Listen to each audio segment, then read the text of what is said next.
we're doing our interviews today from the 2010 New York International Book Fair at the 7th Regimental Armory.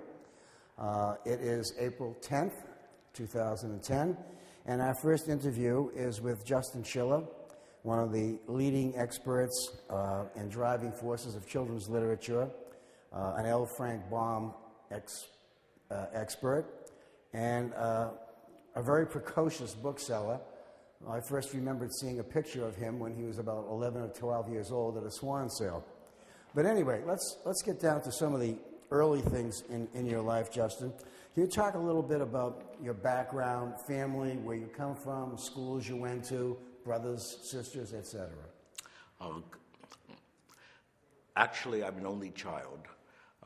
My mother was interested in antique jewelry. My father was a salesman of men's clothing. And I became interested in Frank Baum and the Wizard of Oz books at an early age, as children would be collecting coins or stamps. My mother and father would go antique hunting, and I'd be taken along and given 5 cents for every antique shop I was taken to and behave myself. And at the end of the day, there was always enough money just to buy one book. So these were usually in Philadelphia. And we went to Leary's, and I picked up an Oz book. And that's what started my buying the Oz series. Eventually, this led to a small collection from going along 14th Street and the Book Row of America. People at the bookshops would hold things for me, and gradually my collection developed.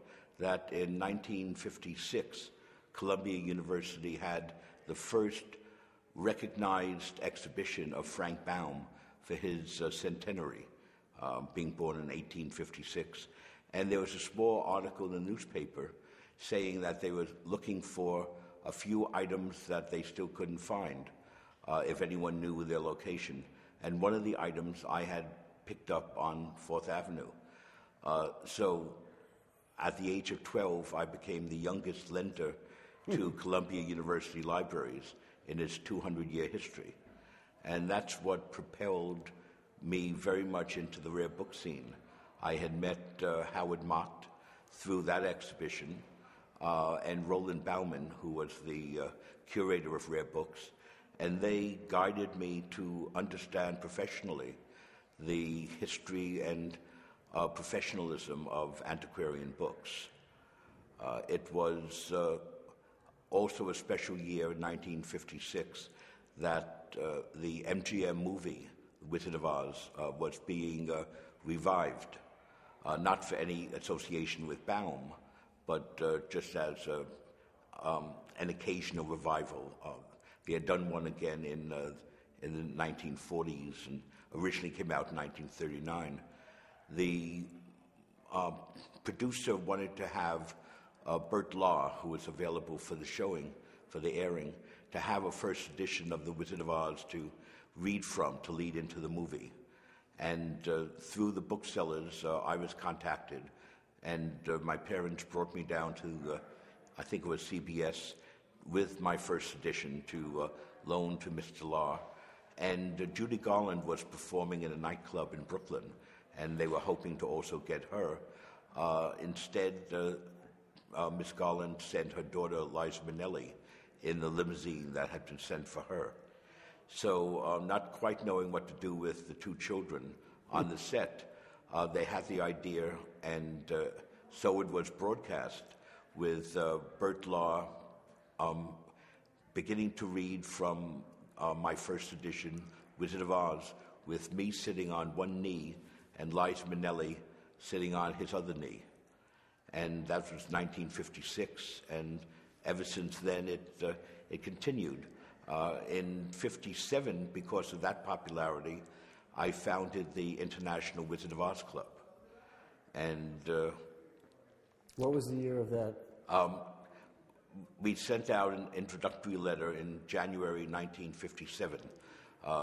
This was precipitated by the death of Jack Snow, who had been a writer of Oz books, continuing the series. I had known Jack for about a year and a half, and one of the things he mentioned to me was constantly complaining about the people who would write him. And he said, why can't they write to each other? And so the idea of a club came along, and gradually the club is still continuing with about 3,000 memberships. Wow. In 12 or 13 different countries. When you, before you said you saw an L. Frank Baum title, what was it about that particular book that grabbed you?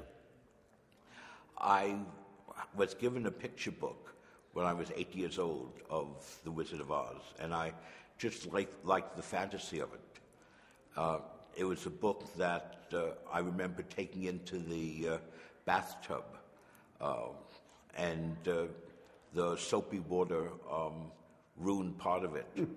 And so I felt responsible to eventually read more about the series once I discovered there were additional books. It was a magical time that I'm grateful for. Could you talk a little bit about some of the booksellers who mentored you or who were an influence on you when you became into the trade? Well, it began in 1960 when Howard Mott and his wife Phyllis were exhibiting at the first New York Book Fair.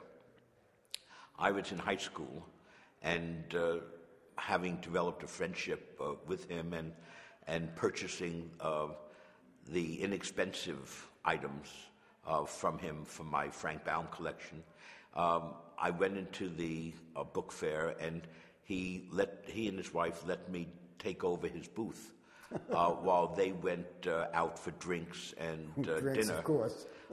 And I remember being able to sell a first edition of Winnie the Pooh for them in dust jacket for $25.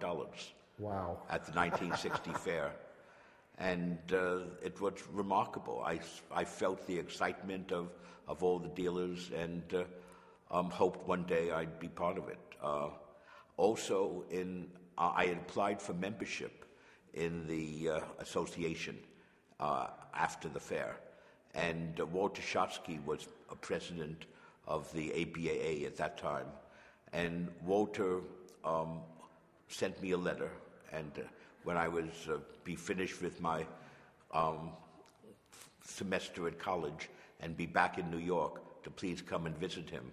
And I did, and he explained that one needed to be a full-time bookseller to be a member of the ABAA, but because of my extraordinary interest and activities, that he and some fellow dealers, Leona Rostenberg, Madeline Stern, Kay Gregory, who would see me at various antique shows that my mother would be exhibiting in, they said when I was ready and willing to devote myself to bookselling full-time, that I could become a member. And indeed, after graduate school in 1966, I submitted an application, and February 1967, I was elected into the ABAA. Did you immediately begin doing book fairs when you became a member? In 1967, I did. What was your first book fair? New York. Do you have any fond memories of that group of booksellers and bookselling? Not so much of the booksellers. The one bookseller I remember most, we had a booth next to Yushodo Booksellers, Mr. Nita, yeah. And he was exhibiting an entire booth of Kelmscott Press. He has a complete Kelmscott. Wow. And he was offering it for one price. And everybody who would come in would look, and I think he may have eventually sold it, but he would give a souvenir pen as a gift to everybody, because it's a Japanese custom to be very friendly. And he gave me a pen and wished me good success in the business.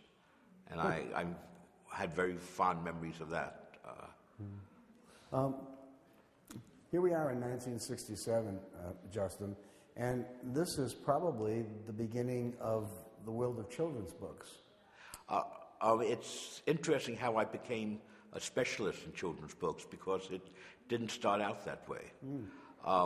Originally, I was just buying and selling old books that I would find on 4th Avenue and using the extra money partly to help my college studies, but also to continue buying additional books.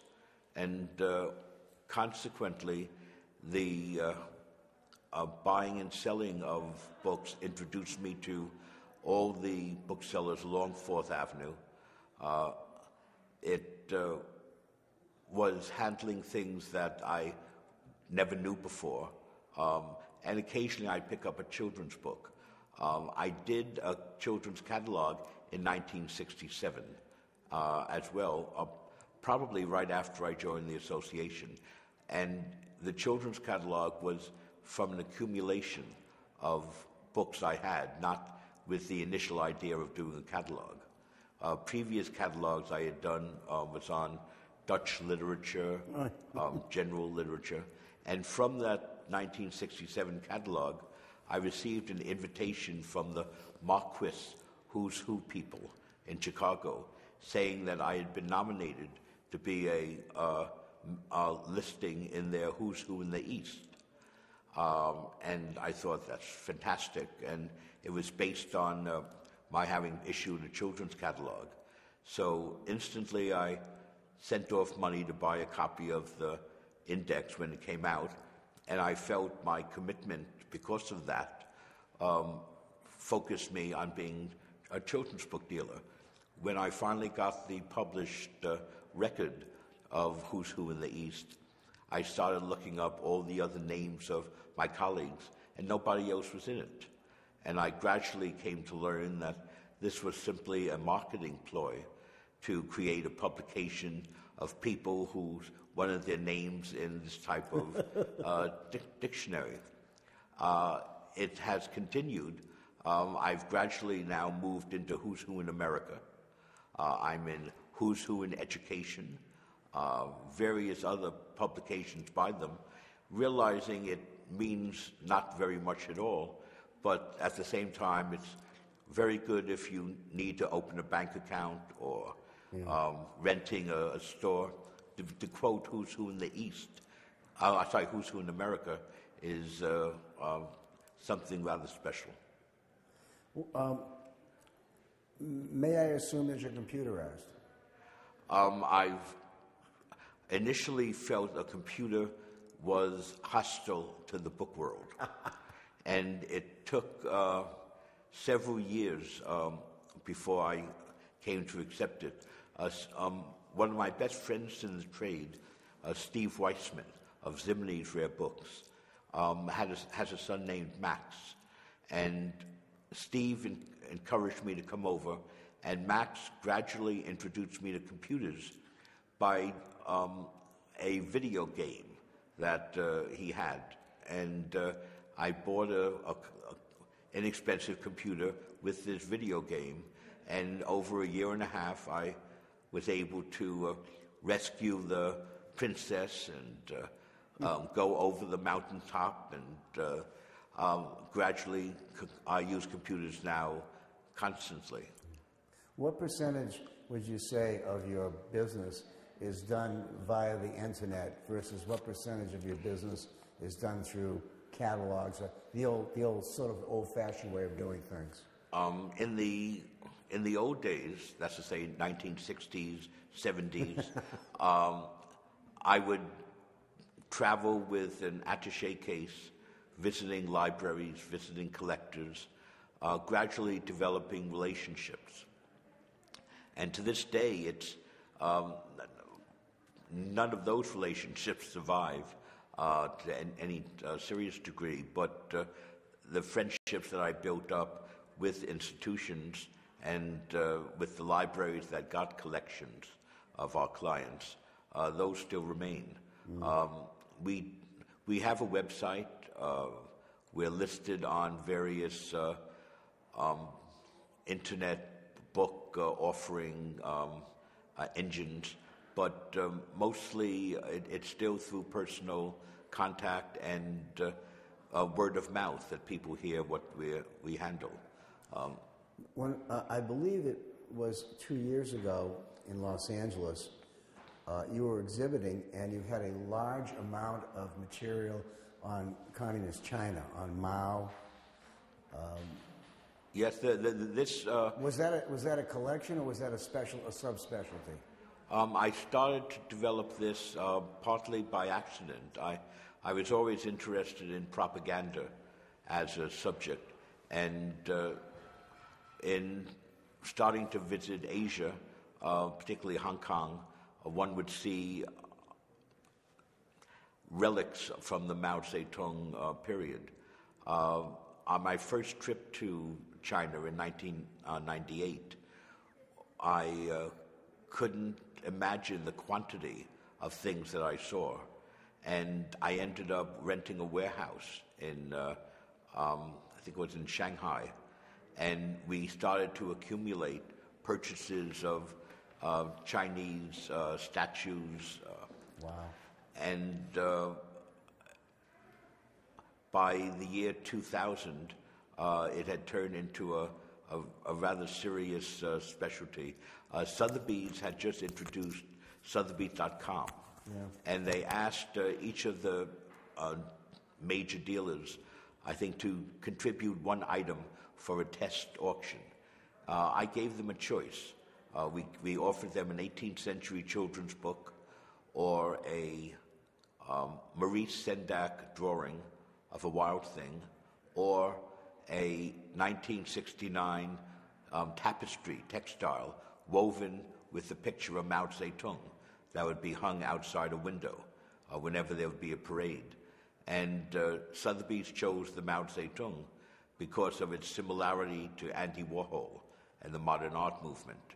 At the auction itself, they started the item at $500, and I had actually paid 10,000 Hong Kong, which was $1,300 for this. So I just was adjusting myself to losing $800, and gradually the bidding began. And at the end of the period, our tapestry sold for $1,500 plus buyer's premium, and it sold to an American businessman living in Hong Kong. Sotheby's was so startled by that, and the fact that I had an inventory already of Mao, that we started a series of Mao sales, one a year for the next 4 years, and then continuing also with iGavel for the 5th year. And we introduced the Little Red Book as the first edition here in the West. I went to the National Library in Beijing, and through an interpreter, requested information how to identify a first edition of Mao. And they showed me, they told me, they said it's very hard to find. They looked themselves personally for 30 years, and they've never found a copy themselves, but they've heard people have. And set about with information. I went out and I started to find copies. And the first one I brought to America and didn't know what it was worth, so we gave it to Sotheby's to auction in 2002. And they estimated it at $2,000 to $3,000, which was would have been a good profit at that point. And at the end of the sale, it did $13,000. Wow. And I thought I was onto a good thing. And since then, it's only continued. I came to recognize that of the initial things I bought, I lost about $30,000 in buying fakes. And I decided to learn how to identify the fake reproductions and such of Mao memorabilia. In 1993, this was his centenary, and many things were remanufactured in memory of him, not intentionally to be sold as forgeries. But the dealers do what they do, and some of them scraped off the 1893-1993 on the bottom of porcelains and sold them as vintage. So once I realized the difference, we set about very seriously in finding legitimate, real items. And this has now developed into a very strong market. The Asian Society 2 years ago, in 2008, had a major show, the first in America, of Mao's revolutions and propaganda art. I remember I was quite taken with the fact that all of a sudden I was going to look at a children's book and I saw a gazillion things dealing with Mao. It just sort of surprised me. Well, we've got a few minutes left, Justin, and I'd like to ask you a couple of questions. First of all, this is a question that I've asked many times. If you were going into the book trade today, how would you do it? I think if I knew enough, I would be totally afraid. Yeah. The cost of buying books has escalated to the point where it's a very serious concern to focus on any specialty without sufficient knowledge. The most important thing is studying and learning and understanding the publishing history. And with that, you simply buy the best book that you can manage to afford. Like with a collector, always buy what you like. I think the best booksellers always have a frustrated collector inside them. Yeah, I agree. One more question, Justin, and I'll let you go back to doing what you do. What do you perceive as the greatest challenge or challenges facing the antiquarian book trade?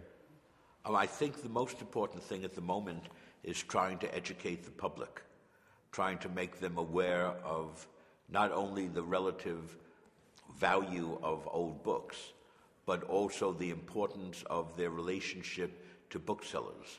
The great collections that I've built at Yale Library through Betsy Shirley, Princeton Library through Lloyd Coatson, these are collections that were done because of my efforts in going out and developing along their own guidelines what they wanted. Betsy wanted to have American children's books to show to her grandchildren the heritage of her country. We started off with an annual budget of $10,000 in 1971, and by the time of her death in 2004, I would say we were often pushing seven figures. Wow. As an annual budget. With Lloyd Coatson, again, very serious buying. Lloyd had been a customer of Walter Schottky, and Walter's mentorship in introducing me to his various customers basically turned Lloyd over to me as a young bookseller, and we grew together in our collecting. Wow. Justin, it's been a great half an hour. I enjoyed it thoroughly. Thank you so much for participating in the program. It was terrific. Thank you, Michael.